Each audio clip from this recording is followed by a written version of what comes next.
Intendente de la ciudad de Córdoba. ¿Cómo Por le va eso a lo Daniel invitamos, Pasarini? porque es de Belgrano, ¿no? No, es Si no, ¿No era de San Lorenzo? No invitemos más gente Vos sos de institucional. Soy de Lorenzo. San Lorenzo y de Belgrano. Me cae mejor. Me entonces. sorprendió el otro día que yo le dije, ¿qué haces con este tipo de cuadro en el despacho? Si yo soy fanático de Belgrano, me dice. Era ¿Dónde muy viven? común en los estudiantes de medicina ser de Belgrano. Y claro. No es mi caso. En mi caso o sea, soy ex estudiante de medicina, pero Bueno, me hice yo te quise simpatizante tirar un de Belgrano de chiquito, cuando yo era hincha de San Lorenzo, porque bueno, el único tío que tenía que vivir acá en Córdoba era fanático de Belgrano, y siempre cuento, yo tenía 5 años y con un Fiat 600 se jugaba Belgrano en Rosario, un nacional, y con el Fiat 600 me pasó a buscar. Me gusta muchísimo el fútbol, así que lo acompañé. Fui a ver a Belgrano en la cancha de Newell y bueno, de ese día obviamente Córdoba es Belgrano. Convengamos que... Toma. Y obviamente cuando me Para vine a vos no estudiar, era- fui socio de Belgrano, la campaña... Pero para vos no era una Darío epopeya Blasón. de Cruz Alta. Rosario son 10 cuadras. No, 120 kilómetros. Que no es tanto. Bueno, Toma. Fui 2 veces en Fiat Toma 600, una vez cerca a de Belgrano acá. y otra vez a ver al Diego Maradona cuando jugó en la selección. bueno, antes de hablar, sé que hiciste, hoy comenzaron las sesiones del Consejo Deliberante, hicieron la cuestión inaugural, tomaron juramento los nuevos concejales, pero antes de eso, una discusión que te metieron al medio y que le quiero preguntar, el tema de las vacunaciones. Nosotros sabíamos que a vos te iban a vacunar porque sos médico, porque trabajás de médico, porque sos personal de la salud, pero ¿qué pasó? ¿Por qué te metiste? ¿Por qué quedaste envuelto en esto? Habría que preguntarle a quienes hacen de esta situación una discusión de otro tipo. En mi caso particular y en el de la mayoría de la gente que se vacunó en Córdoba, corresponde la aplicación de la vacuna. Córdoba, que hay que aclararlo, no tiene vacunatorios VIP. Hubo una denuncia que, entre otras cosas, ponía como lugar de vacunación el Hospital San Roque y eso es mentira. Entonces me parece que la calidad de la denuncia muchas veces tiene que ver con la falta de verdad. Hablo a título personal, esa semana yo no hablé por ningún medio porque no me considero un vacunado VIP, no soy VIP para nada. Entonces me parece que en un momento de tragedia, de dolor, bueno, usar estas cosas para involucrar a gente que no tiene nada que ver, me parece, siempre desisto de participar de esas discusiones. Para mí la política tiene que ser para mejorar la vida de la gente y no para darle aire a algunos inescrupulosos. Me puedo colgar de lo que acaba de decir que me viene justo. La política, como dijo, Solo sirve cuando le mejora la vida de la gente. Bien. Quiero que me diga brevemente, porque lo escuché hablar del tema esta mañana, ¿en qué está el proyecto de darle una sede física al Consejo Deliberante? Cuénteme brevemente esa idea y yo le pregunto algo al respecto después. Bien, el Consejo Deliberante de Córdoba es una de las vergüenzas que tiene la Municipalidad de Córdoba, que no tiene sede propia. Creo que es la única municipalidad de la Argentina que tiene deuda externa y que no tiene sede del Consejo Deliberante. Es un dato para tener en cuenta. En este proyecto puntual, en el año 2005, se inicia un proyecto de construcción, se hace un concurso público, gana un estudio arquitectónico de la ciudad ese concurso y comienza en la zona del Abasto, en la zona del Viejo Mercado, comienza la construcción de un proyecto. Perdón, Dani. Sí. Te Sí. llevo un poquito más para atrás. ¿Por qué pasa esto?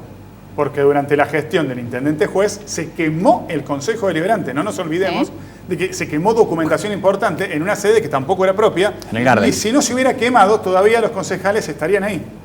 Que era un lugar asqueroso, el Gardel. Pero se quemó el Consejo Deliberante y no hay responsables todavía. Continúe, doctor. Bien, en el 2008, cuando ya había comenzado, ya estaba la gestión del ex intendente Daniel Giacomino, bueno, suceden una serie de desavenencias, hubo un cambio de la empresa que había sido adjudicada para la construcción y bueno, comienza una serie de cuestiones que sinceramente no las puedo explicar porque no las puedo entender.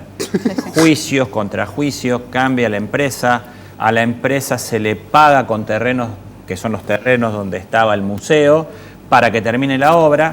¿Y saben cómo terminó la película? ¿Cómo? La municipalidad perdió los terrenos y la obra no está terminada. Bien. Nosotros asumimos, estaba el proyecto de Forja, que fue una buena iniciativa que tomó De mi Felo Lavaque. antecesor, el doctor Felipe Lavaque.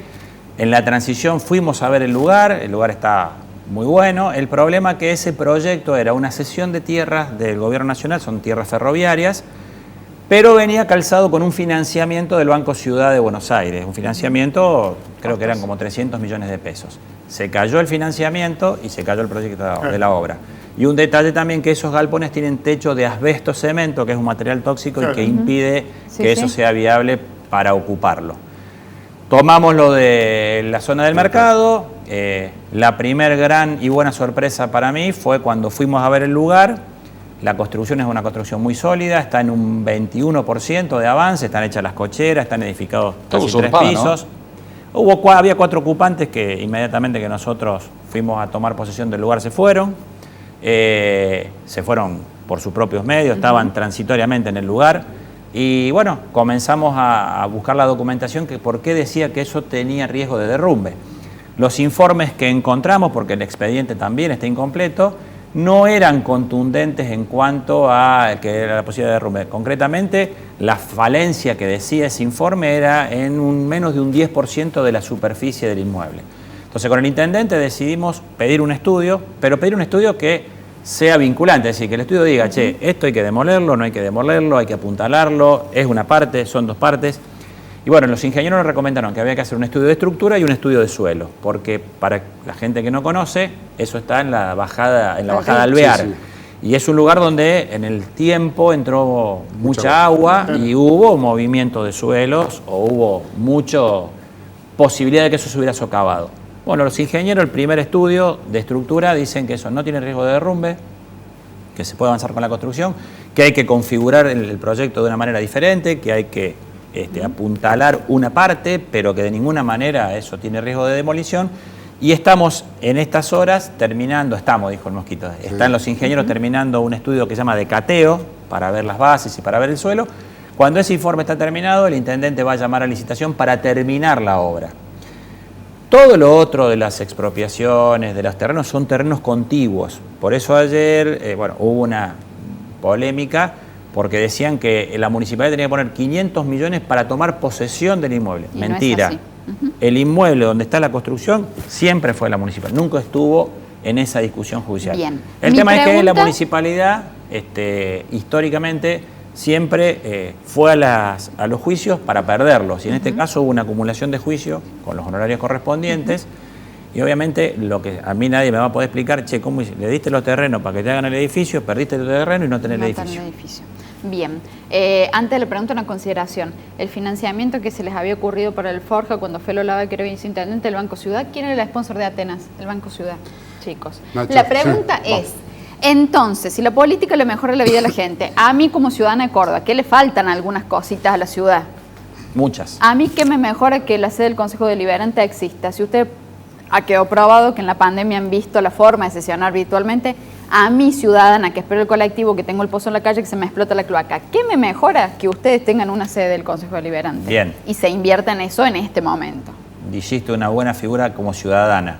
Los ciudadanos somos los que decidimos cada 2 años, cada 4 años, quiénes nos tienen que gobernar, cómo nos deben gobernar, los juzgamos y obviamente tomamos decisiones.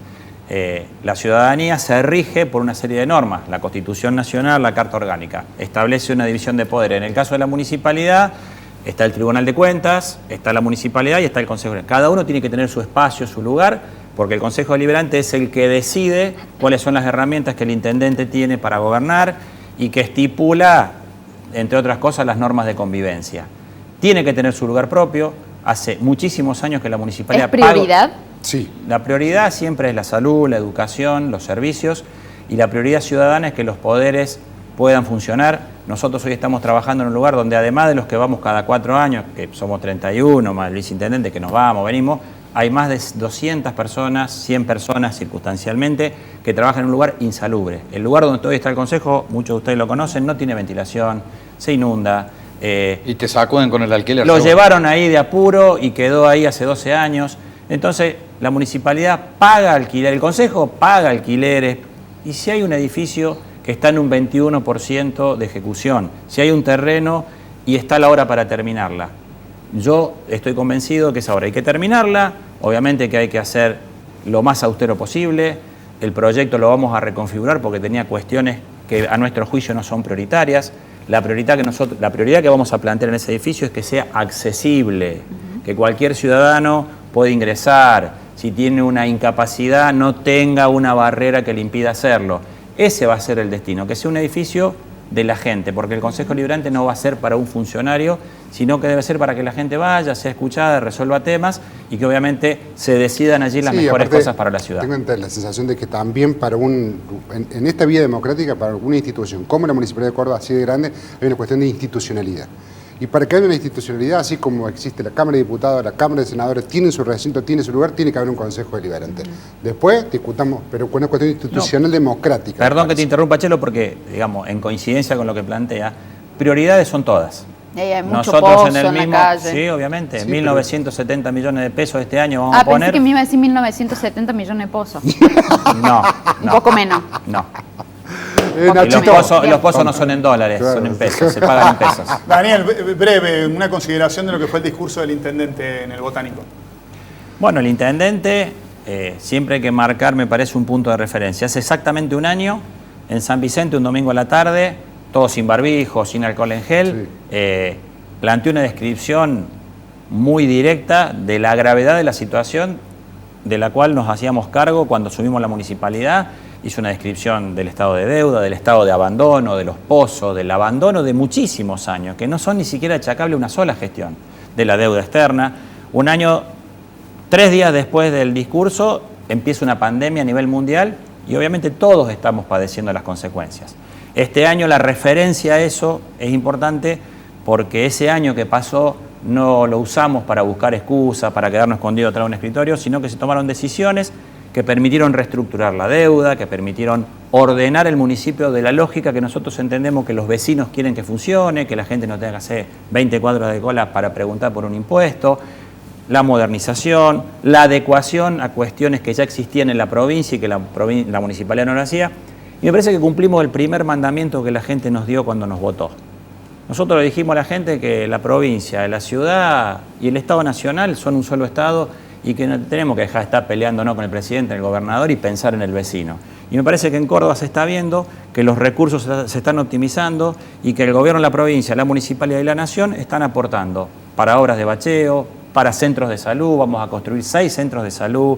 Estamos poniéndole gas natural a las escuelas que no tenían gas natural. Le vamos a dar conectividad a las escuelas. Le vamos a dar equipamiento a los chicos para que cuando tengan que hacer clases Daniel, a distancia tengan eso. Transporte. Bueno, el transporte público de pasajeros, nosotros planteamos la multimodalidad y este año vamos a empezar con el ferro urbano.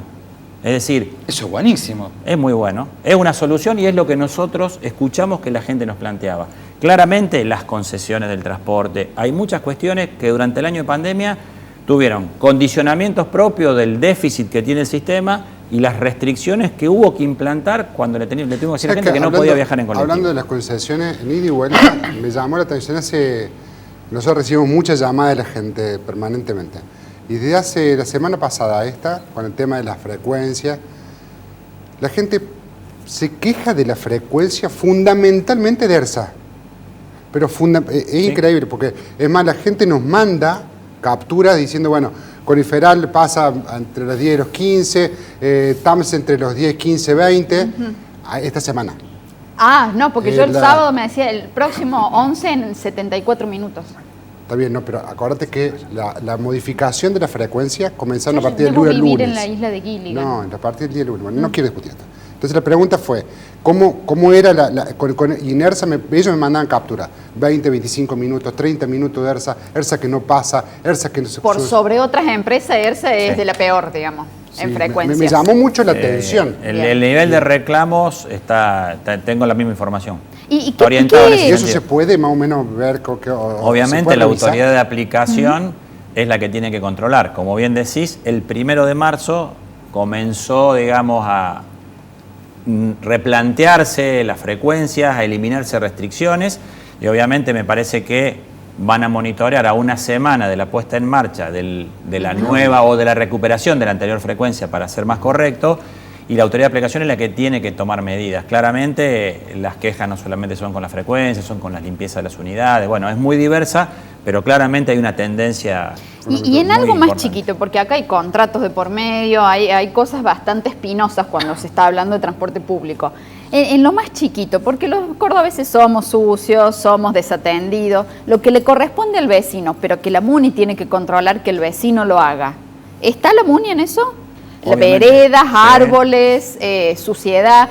Hay mucho comercio en el hogar en esta pandemia, mucho que en el garage te ponen un cartel y viene una persona con discapacidad visual o motriz, se lleva esa cosa más chiquita y que depende de nosotros. ¿La controlan? Sí, y te cuento que Sí. se han tomado decisiones a ese respecto. Por ejemplo, el tema de la basura, nosotros promovimos varias decisiones. Una de ellas es la creación del IPA, el Instituto de Protección Sí. Ambiental, que el primer dato, yo no sé, o sea, la calificación es, yo me hago cargo de la parte del Estado, es la falta de control y la falta de política pública hacia ese sector. ¿Vos podés creer que Córdoba solamente tenga 22 grandes generadores de residuos registrados? Es imposible.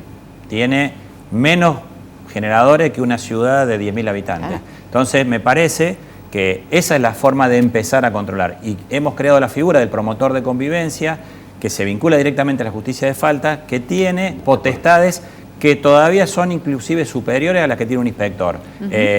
Estamos generando aplicaciones, estamos generando una forma más directa de comunicación con el vecino, Bien. con el denunciante, con el damnificado, que es el que sufre esas cosas de la ciudad.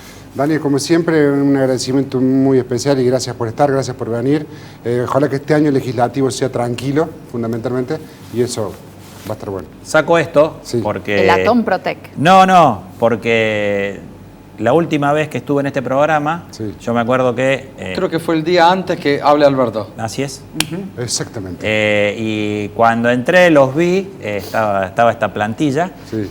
y me acuerdo que salimos y el señor me hizo una nota para una radio. Sí. Sí. Y ¿sabe Eso por qué que- ¿sabe por qué me acordé? Porque hacía un calor igual que ahora cuando Pleno llegué. rayo de sol. Y no, y realmente el agradecido soy yo. Siempre que hay una oportunidad para poder expresarse y hacerlo con este nivel de respeto y de confianza en el sentido Sí, sí. de que ustedes preguntan y uno responde. Totalmente. Pero Ese, sobre todo la libertad para decir las cosas. Así que, Y también y un agradecimiento especial desde nosotros, esto de poder preguntar bien. absolutamente. Bien, y un Así mensaje que- de esperanza, sigamos usando los tapabocas, sigamos respetando las medidas. Hay localidades que están empezando a tener Obvio. problemas por incremento de casos. Se está optimizando la llegada de mayor cantidad de vacunas. Vamos a trabajar para que tengamos mayor cantidad de gente protegida, de la gente que más riesgo sufre en esto, pero no dejemos de cuidarnos y no le bajemos el precio a la pandemia que todavía no terminó.